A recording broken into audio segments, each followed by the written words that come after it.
Good morning, January 24th, Job's sixth speech. Job 19. Then Job answered and said, How long will you torment my soul and break me in pieces with words? These 10 times you have reproached me. You are not ashamed that you have wronged me. And if indeed I have erred, my error remains with me. If indeed you exalt yourselves against me and plead my disgrace against me, then know that God has wronged me and has surrounded me with his net. If I cry out concerning wrong, I am not heard. If I cry out aloud, there is no justice. He has fenced up my way so that I cannot pass, and he has set darkness in my paths. He has stripped me of my glory and taken the crown from my head. He breaks me down on every side, and I am gone. My hope he has uprooted like a tree. He has also kindled his wrath against me, and he counts me as one of his enemies. His troops come together and build up their road against me. They encamp all around my tent. He has removed my brothers far from me, and my acquaintances are completely estranged from me. My relatives have failed, and my close friends have forgotten me. Those who dwell in my house and my maidservants count me as a stranger. I am an alien in their sight. I call my servant, but he gives no answer. I beg him with my mouth. My breath is offensive to my wife. I am repulsive to the children of my own body. Even young children despise me. I arise, and they speak against me. All my close friends abhor me, and those whom I love have turned against me.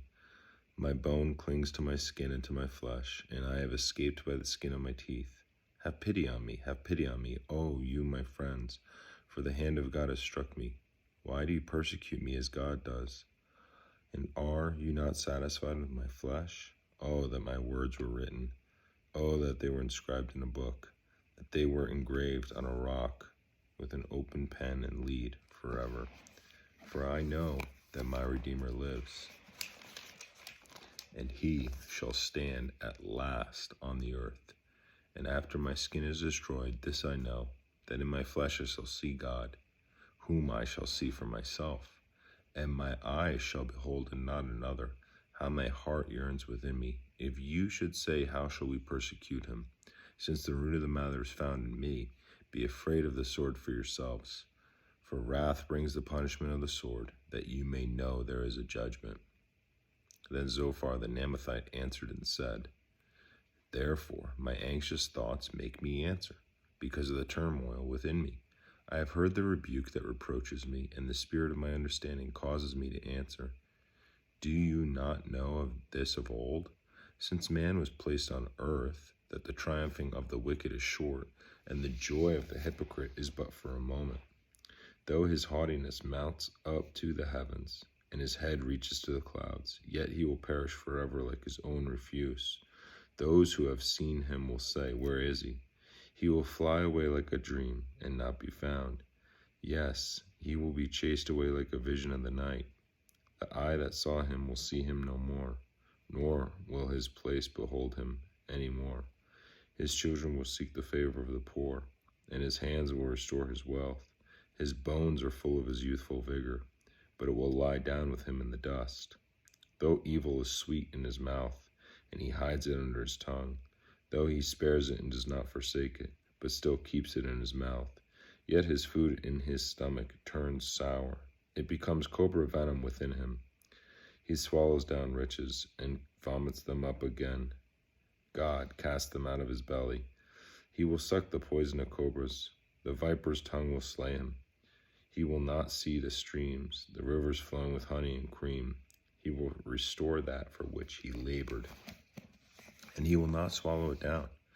From the proceeds of business he will get no enjoyment, for he has oppressed and forsaken the poor. He has violently seized a house which he did not build.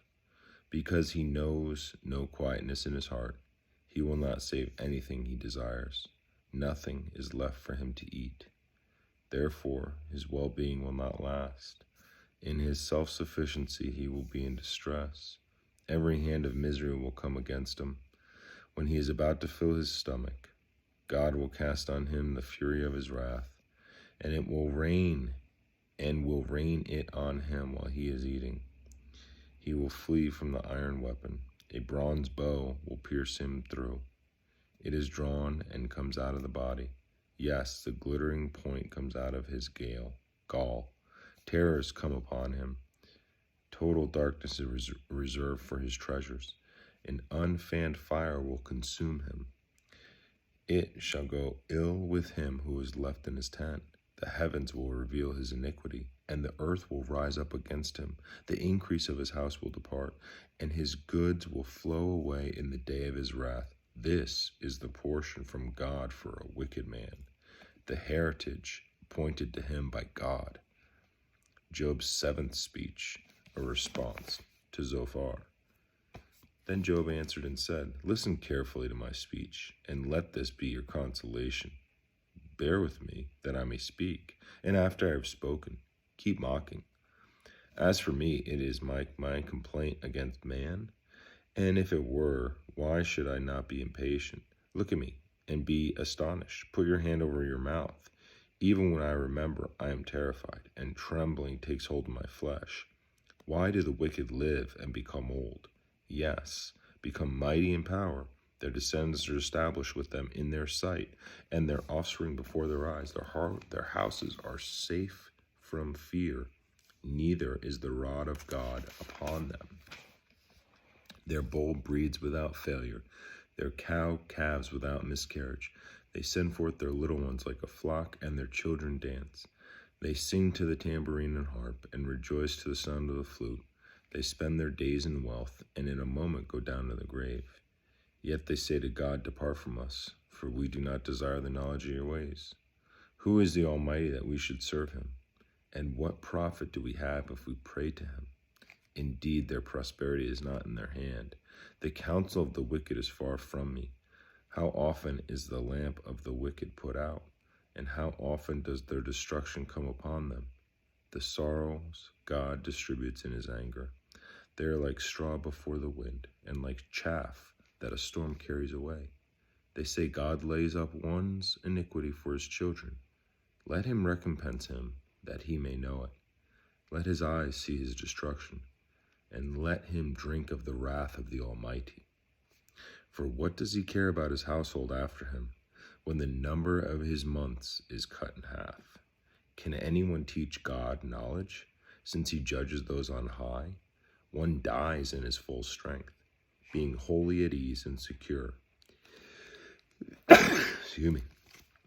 His pails are full of milk, and the marrow of his bones is moist.